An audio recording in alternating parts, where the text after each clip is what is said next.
Chapitre 50, lu par Elder Cerquera.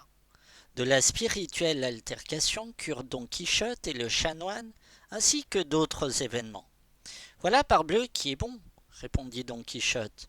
Comment les livres qui sont imprimés avec la licence des rois et l'approbation des examinateurs, ces livres qui, à la satisfaction générale, sont lus et vantés des grands et des petits, des riches et des pauvres, des lettrés et des ignorants, des vilains et des gentilshommes, enfin de toute espèce de gens de quelque état et condition que ce soit, ces livres, dis-je, seraient pur mensonge, tandis qu'ils ont si bien le cachet de la vérité qu'on y désigne le père, la mère, le pays, les parents, l'âge, le lieu et les exploits, point pour point, et jour par jour, que firent tel ou tel chevalier. Allons donc, taisez-vous, Seigneur, ne dites pas un si grand blasphème, et croyez-moi, car je vous donne à cet égard le meilleur conseil que puisse suivre un homme d'esprit. Sinon, lisez-les, et vous verrez quel plaisir vous en donnera la lecture. Dites-moi donc un peu, y a-t-il plus grand ravissement que de voir, comme qui dirait là, devant nous, un grand lac de pois-résine bouillant un gros bouillon, dans lequel nage et s'agite une infinité de serpents, de couleuvres, de lézards et mille autres espèces d'animaux féroces et épouvantables?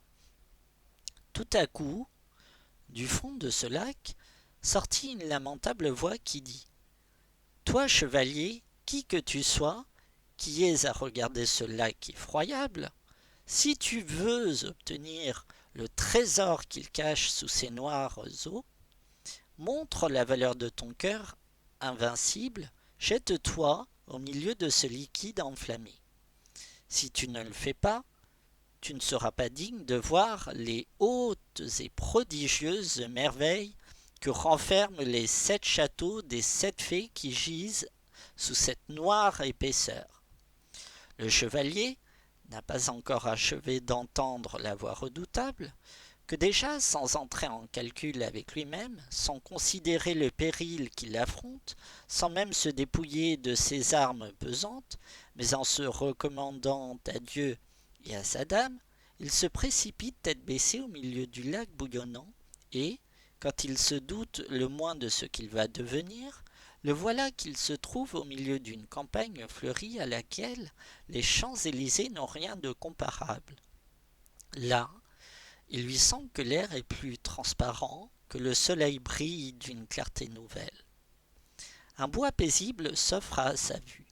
Il est planté d'arbres si verts et si touffus que leur feuillage réjouit les yeux, tandis que l'oreille est doucement frappée des chants suaves et naturels d'une infinité de petits oiselets aux nuances brillantes qui voltigent gaiement sous les rameaux entrelacés.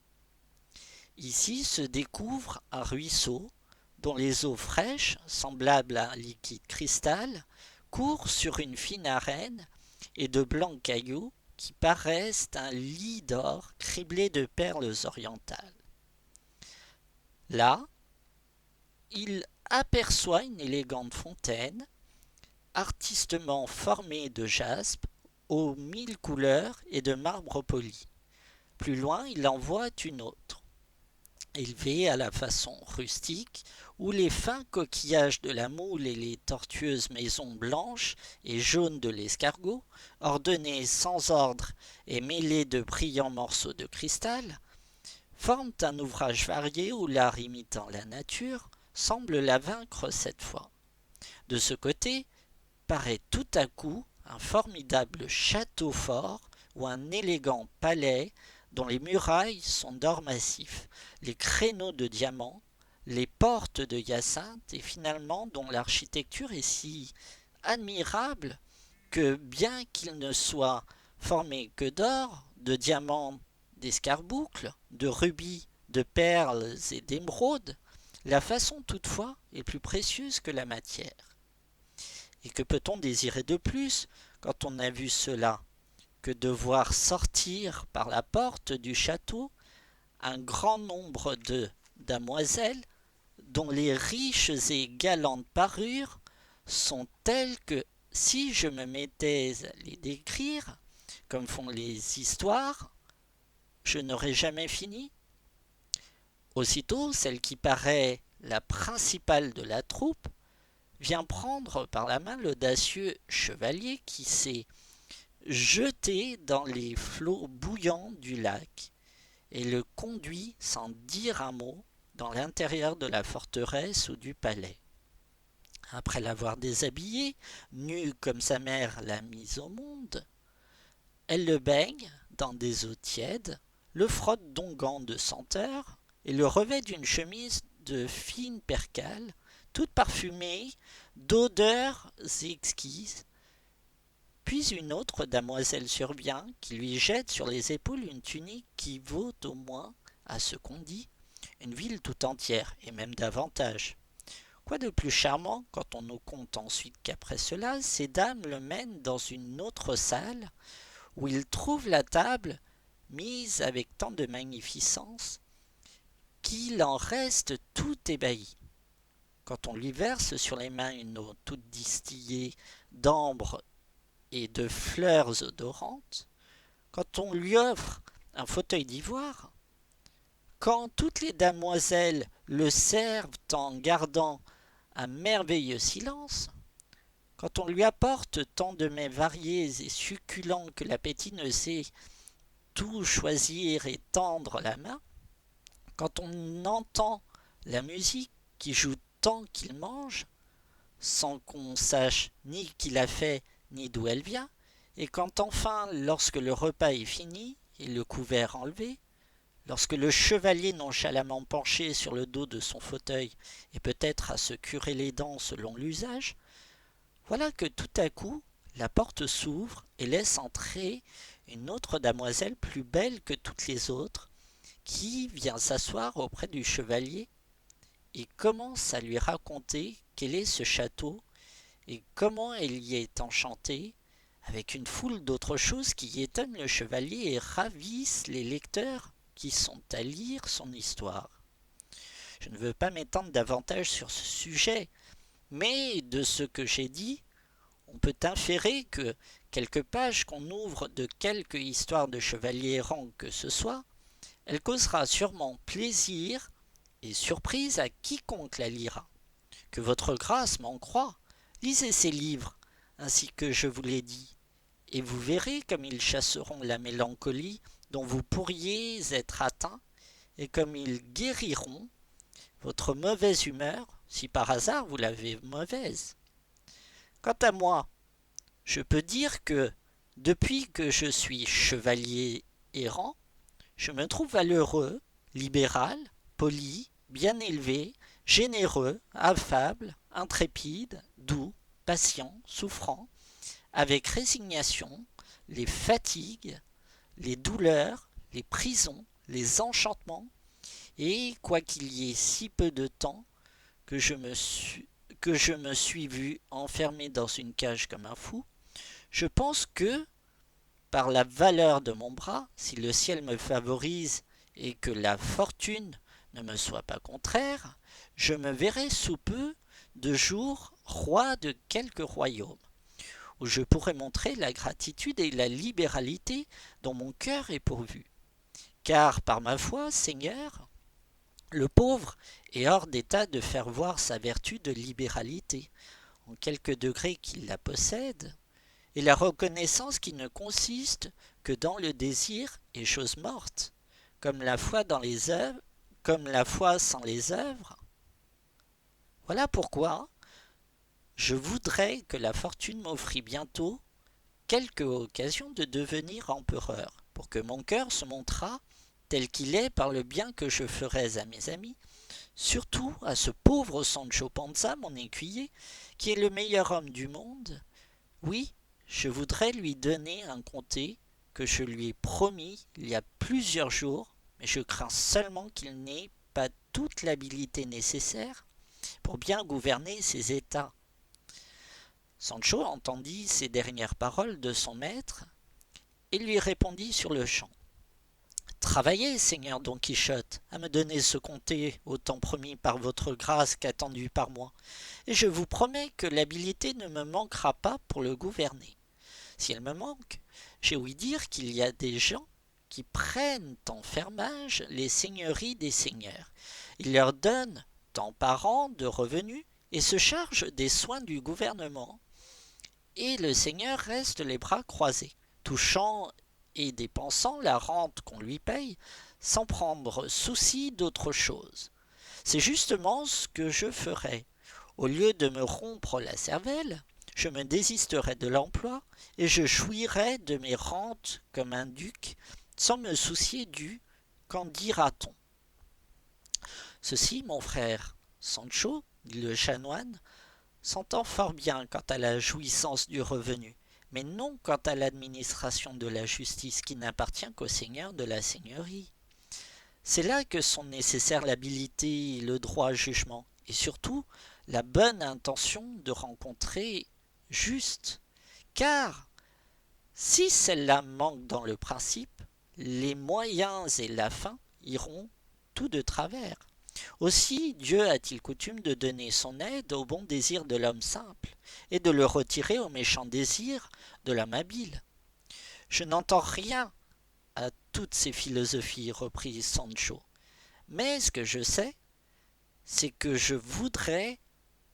avoir que je voudrais avoir le comté aussitôt que je serais capable de le gouverner, car enfin j'ai autant d'âme qu'un autre, et autant de corps que celui qui en a le plus, et je serais aussi bien roi de mes états qu'un autre l'est des siens.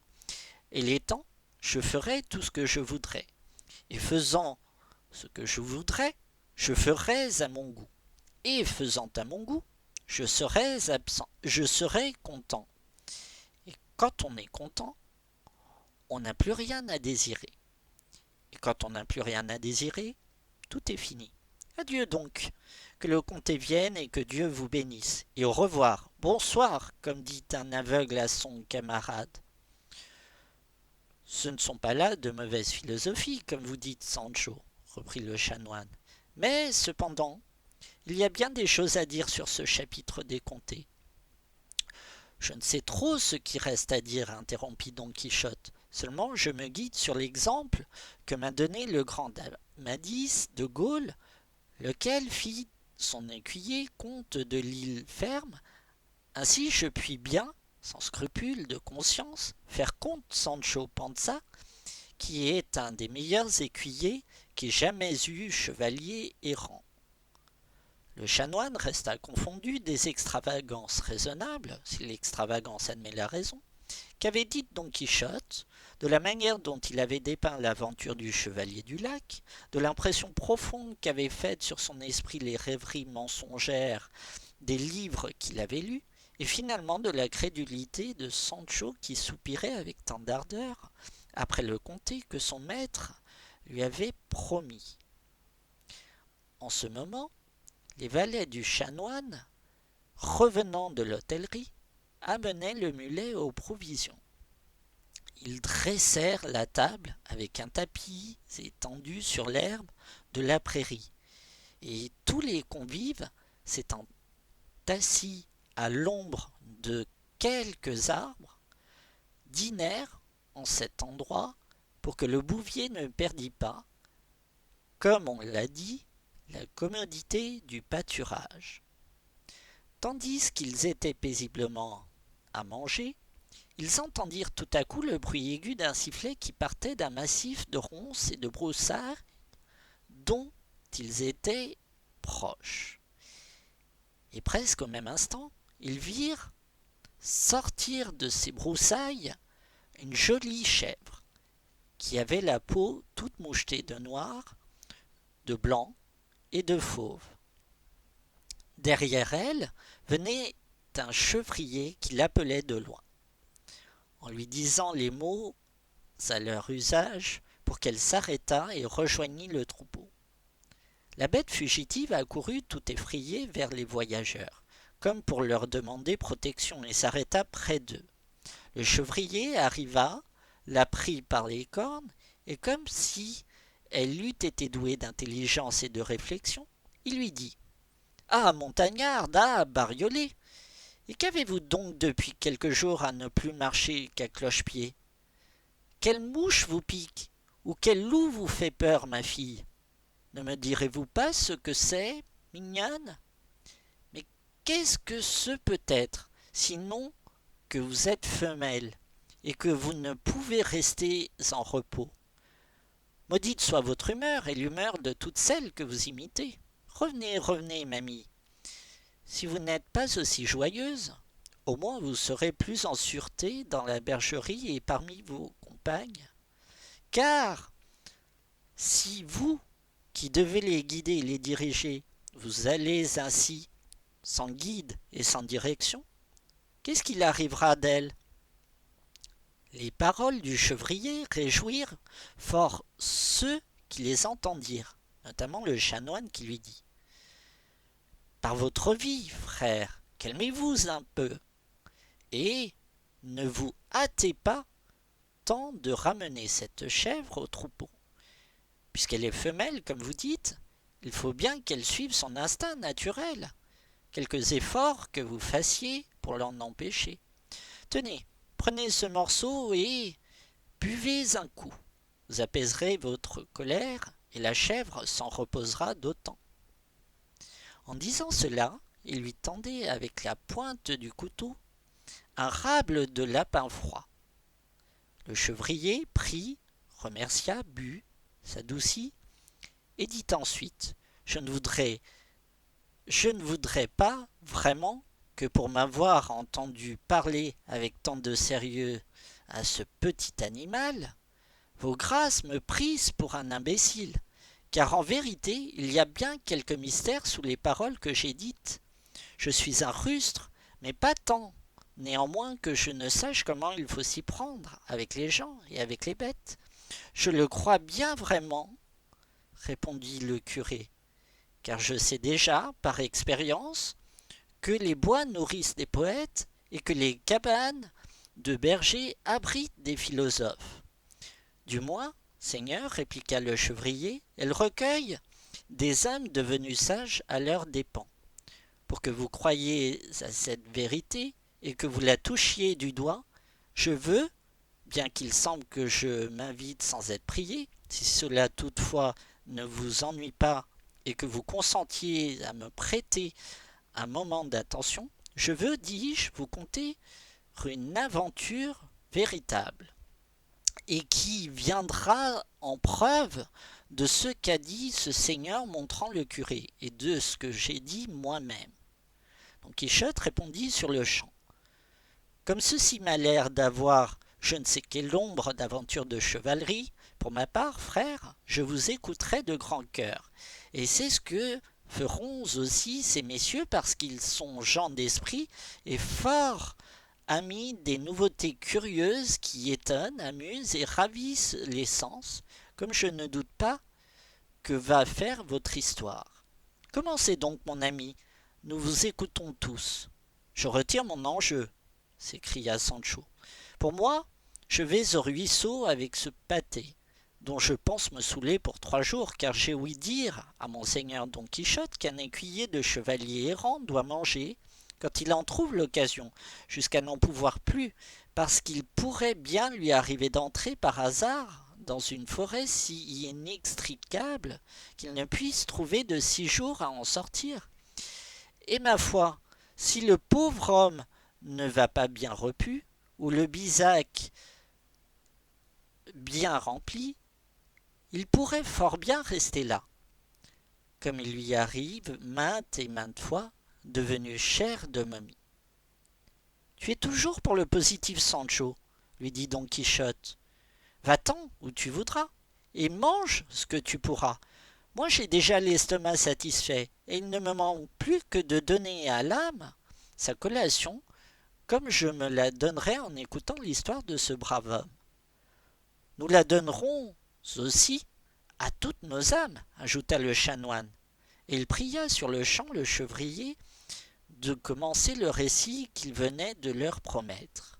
Le chevrier donna 2 petits coups de la main sur les flancs de la chèvre, qu'il tenait toujours par les cornes en lui disant « Couche-toi près de moi, Bariolé.